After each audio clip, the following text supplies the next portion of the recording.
my favorite people. Welcome so much to today's program. As you know, this year marks our 10th anniversary of this program, and this does not happen without a lot of planning and support.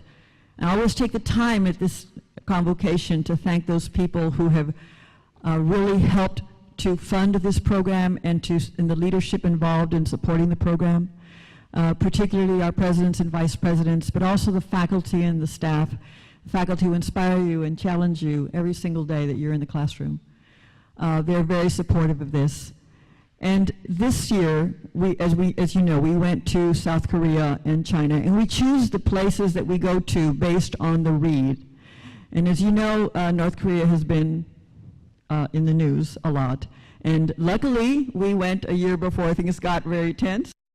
And we happened to read the story of Yeonmi Park, who was a refugee from North Korea, and she went from the north of North Korea across the border to China, and then she went to South Korea, and then she traveled to the United States, and a few years later she wrote her book. So it's been amazing, and this program has supported the travel of students to just amazing places. We've been to Poland and Cambodia and Chile and Eastern Europe and Turkey and South Africa and Ghana, and I'm sure I forgot some along the way. But I want you all to consider the possibility that you might be one of those 15 students next year chosen for this program. And we're going to Russia, maybe even to Austria if I can wing the budget, because that's where the story takes place, as you will see in your common read. I'm going to take the time today to thank the 3 people that went on this trip as faculty or staff, particularly Dr. Haley Kazin, who is the faculty lead. Where are you, Haley? Dr. Kazin there. And Ms. Holmgreen, Dustin Holmgreen, who's one of our University College faculty. And particularly Ms. Anna Clement, who's very quietly sitting there behind, where she usually is, behind the visuals.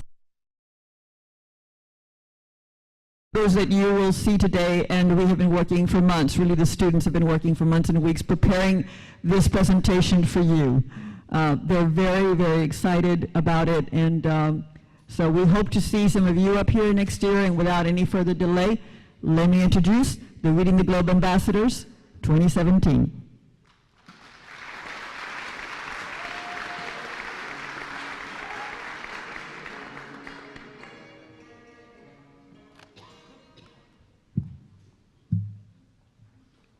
Before coming to TAMIU, if someone had come up to me and said, "Hey, if you read this book, you might win a free trip to the country it takes place in," I would have laughed and moved on with my mundane life.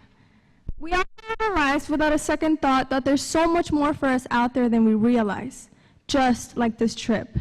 Never would I have imagined that the first time I got on a plane and left Texas would be with TAMIU, going to China and South Korea.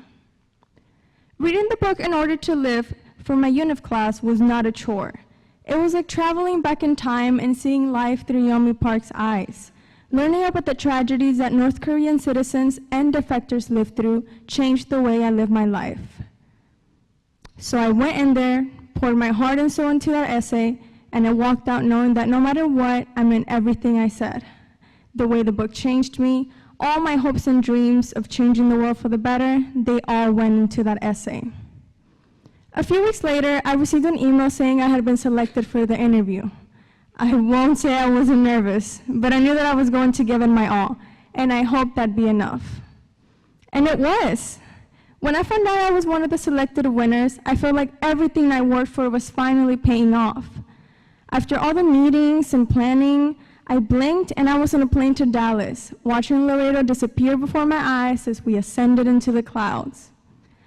After nearly 20 hours of flight time, we walked off into China's cold night, and from that moment on, I knew that my life would change for the better, all thanks to the 267 pages I read from my UNIF class.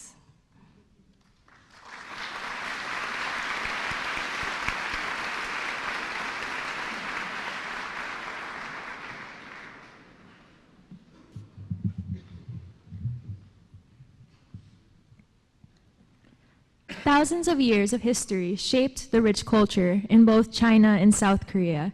It was a simple and yet remarkable experience to have observed small pieces of it, not only through the beautiful architecture and towering temples, but also in our everyday encounters. Culture is not only crafted in the past, but also the present. Throughout the trip, I was intrigued by new experiences and fascinating sights. We were invited to join students at a university and craft characters that people have been using for centuries. It was interesting to see the language and all of the history behind calligraphy being demonstrated in careful brushstrokes and being able to form a connection by practicing it ourselves. Another thing that especially piqued my interest was the different food styles. Chinese and Korean food were vastly different from each other and what we're accustomed to in the West. As you know, food is incredibly important to any culture. Families and strangers can gather around at home or at restaurants and share amazing flavors carved by a long history of culinary arts. Especially lucky for us, we were able to make dumplings in China and kimchi in South Korea. When we made our dumplings, we were offered an assortment of fillings and dough, and then given instruction on how to construct them into different shapes and styles. Struggling to form the dough into different shapes really made me appreciate how much work and skill goes into creating them. In South Korea, we were able to make our very own kimchi, a staple dish made of spiced fermented layers of cabbage. Dumplings and kimchi are frequent additions to meals that remind many people of home, and it was amazing to be able to embrace a part of the locals' daily lives.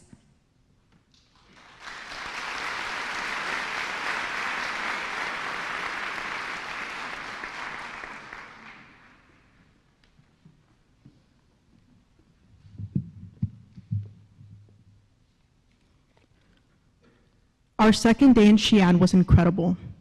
We were fortunate enough to see one of the 7 wonders of the ancient world, the Terracotta Warriors. The Terracotta Museum is home to thousands of statues molded to represent Chinese warriors who served during the Qin dynasty. Emperor Qin constructed these statues because he believed that they would follow him into the afterlife and protect them as his soldiers once did on Earth. Although at some point in history, the original statues were destroyed by rebels who were unhappy with Emperor Qin's reign, the remains are currently being reconstructed by archaeologists in Xi'an. On our trip to the Terracotta Museum, we saw statues that were already built or being rebuilt. It was such an incredible sight to see, for it not only showcased Chinese history, but also the persistence that Chinese citizens have to preserve it. It was incredible to behold as I realized that I was watching Chinese history being preserved as well as being made.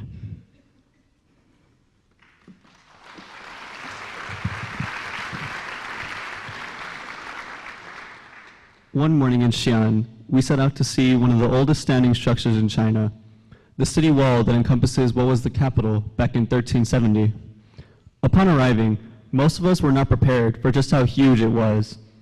It stretched out as far as the eye could see that day and had 4 enormous gates, one in each cardinal direction. After a tour of the southern gate, we climbed upstairs to the top. We then all paired off to ride tandem bikes over the enormous defensive wall of stone that encompasses over 5 square miles of commercial land. Riding 39 feet high over bumpy stone and brick was exhausting and exhilarating. Once we made it halfway around, we were surprised to come across a marathon that was just underway. Although the marathon meant that our ride was cut short, it also left us time to take in our surroundings. Many plaques lined the side of the wall with information about the types of technology that were used in its initial construction and its importance as a military defense back then. By the time we left the Xi'an city wall, we had a profound respect for China's ancient history and the preservation of monuments and artifacts from centuries long past.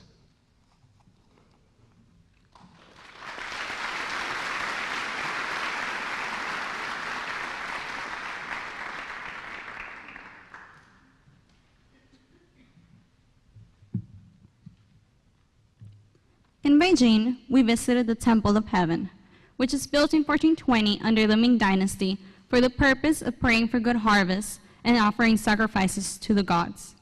The temple is composed of 3 main areas. First, the Hall of Prayer is the building where the emperor holds ceremonies to pray for good harvests and favorable weather. Next is the Imperial Vault of Heaven, which houses the gods' tablets used at the worshiping ceremony. Lastly, there is the circular mount altar, which has a flat stone called the Heart of Heaven. Many of the buildings are decorated with dragon heads, red and yellow paint, and blue tiles to signify power, wealth, and the connection between heaven and earth. Today, the temple is open to the public, and many people go to partake in activities such as bird walking, play board games, or exercise.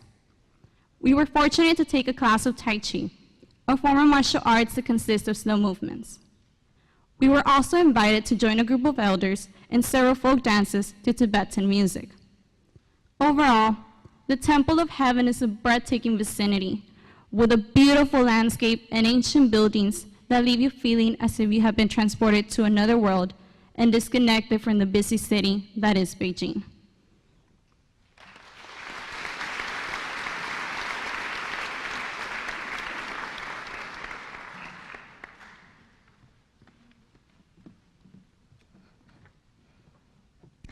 As part of our learning experience, we visited the Sunny Home for the Elderly to spend time with the senior citizens of Beijing. From the outside, the retirement home was quite small and simple looking, but as soon as we stepped foot into the building, it felt very cozy and familiar.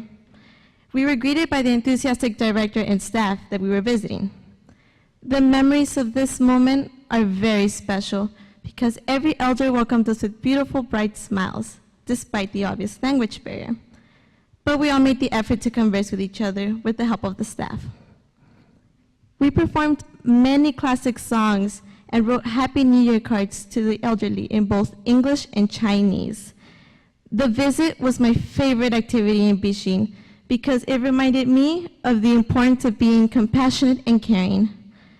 Although the language barrier was our biggest obstacle throughout our trip, this early learning experience reminded me that we bring out the best in one another with acts of kindness and simply creating memories together, even though we live on opposite sides of the world.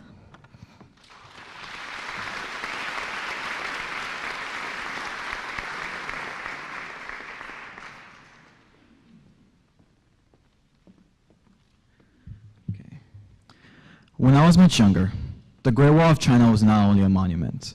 It was a life goal to walk on the Great Wall that I'm sure I've shared with millions. As I grew older, that dream gradually faded to the background. Little did I know that one day, that life goal would be achieved. As my group and I climbed up to the top of the mountain, my legs were burning, but my soul was blown away. The first thing I did was climb the edge of the wall, and I stood taller than the rest. Standing before a structure built in 200 BC during the era of the first emperor of China, Qin Shi Huang, was truly amazing. As the sun blinded me and the atmosphere became thinner, the ancient mountains rose behind the seemingly never-ending Great Wall of China. Since it was winter, the landscape was dry and cold, yet magnificent. The wind was blowing strongly, but I couldn't look away. I tried my best to memorize every detail possible, knowing that I might never come back. That's when I realized I had made my dream come true. Many have wished to walk upon the same stones as I was privileged to do so, and I couldn't help but smile. As I was walking away with the Chinese flag blowing behind me, I noted that there aren't many opportunities like this. And while furiously riding down on the toboggan, it was sad to see my opportunity come to a close. So, I hope, when your time comes, you make the effort of making your dreams a reality as well.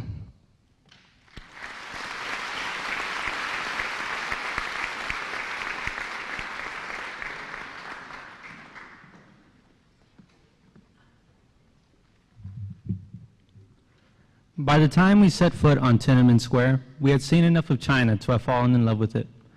We already witnessed the results of a prospering and beautiful country, but it was an entirely different experience treading on the birthplace of the People's Republic of China. In 1949, former Chairman Mao Zedong proclaimed the new country to the world on the very ground we stood on. At the center of the square stood the monument to the people's heroes, a statue commemorating the struggle of the citizens who gave their lives for the new country. Although it was a large plaza, the monument was the only structure to be seen. A more significant image in Tiananmen Square that day was watching people pay homage to the past generations and seeking guidance for their future leaders. Around us, we saw proud, patriotic citizens appreciating the land itself, surrounded by their military peers. It's no secret that the square has been both praised and criticized in history.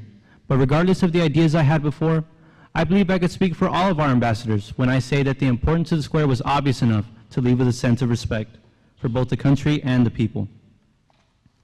While my thoughts surrounded Tiananmen Square, my eyes couldn't help but look forward to a palace demanding my attention. This palace was called the Forbidden City and housed the emperors of China during his time of dynastic rule. In the time of emperors, entrance to the palace required power or special permission. Of course, anyone can visit now, but the divine feeling of simply being inside the palace was still the permeating norm as I entered through the larger-than-life gates. Amazing preservation and skillful restoration of the wooden structures provided insight to a culture and history I thought I could only read about. The still, cold air and the ice-covered river over the marble bridge I stood on gave me the eerie feeling that the Forbidden City was somehow frozen in time, as if divinity granted the palace the gift of aesthetic immortality. Granted, this imperial palace was missing its emperor, but seeing the golden dragon throne in its flawless condition and feeling the awe and respect of the people around it made me feel like I just missed the emperor walk out of the room. As the sun shone on our group, the gold of the palace flared from the light like fire. Leaving that illuminated palace, I changed my mind about the Forbidden City being frozen in time. The palace, and the history and spirit it carries, was very much alive.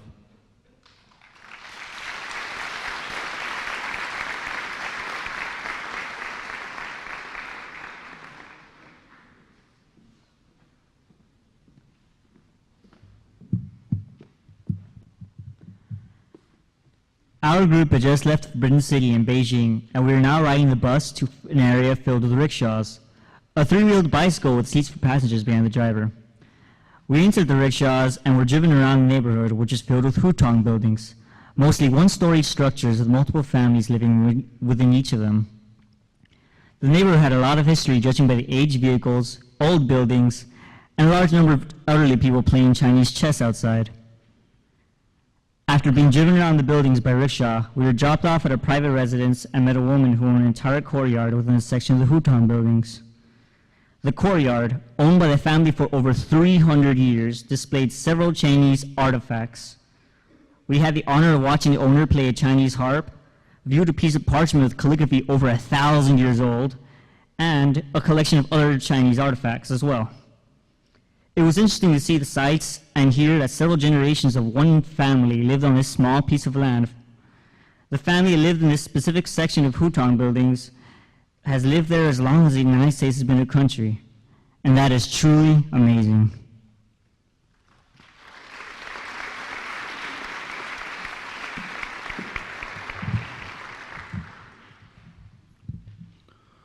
Along our wondrous adventures across both China and South Korea, my peers and I were met with many glorious opportunities and locations to visit.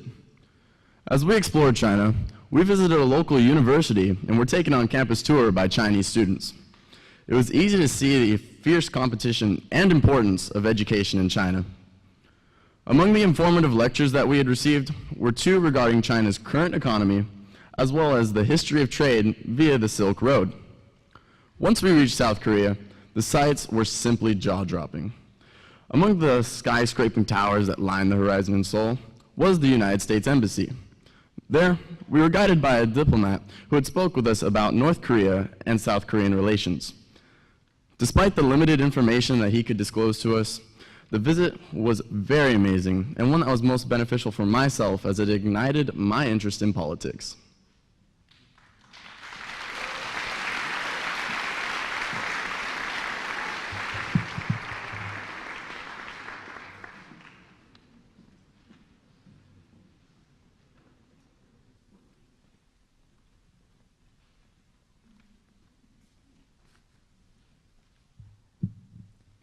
Seoul, the capital city of South Korea, is full of exceptional sights and culture. Dancing to K-pop at the Myeongdong shopping district and walking past a peaceful evening protest provided us with a glimpse into the lively heart of the nation's capital. We had the chance to indulge in Korean culture at Museum Kimchi Can, where we learned how to make kimchi and dressed up in hanbok, a style of traditional Korean clothing. In Seoul, we visited the Korean Demilitarized Zone, which is also known as the DMZ. This border, established at the end of the Korean War, serves as a division between South and North Korea. During our tour, we visited the Gyeonggi railway station. This railroad is no longer in operation, yet it is still connected at the DMZ. It was a shame to see the barriers that hidden differences between both sides created. But I believe that there is still hope and desire that one day both nations will solve their differences and unify again. Finally, we had the pleasure to visit the Gyeongbokgung Palace. This place allows you to escape from city life and literally walk through a piece of history. 1 minute, you're walking through the hustle and bustle of a Korean metropolis, and the next one, serene architecture surrounds you. There are no words to describe the wonders that Seoul provides. From the warm hospitality of locals to the upbeat pop culture and neon signs in every building, Seoul filled me with joy and excitement from sunrise to sundown.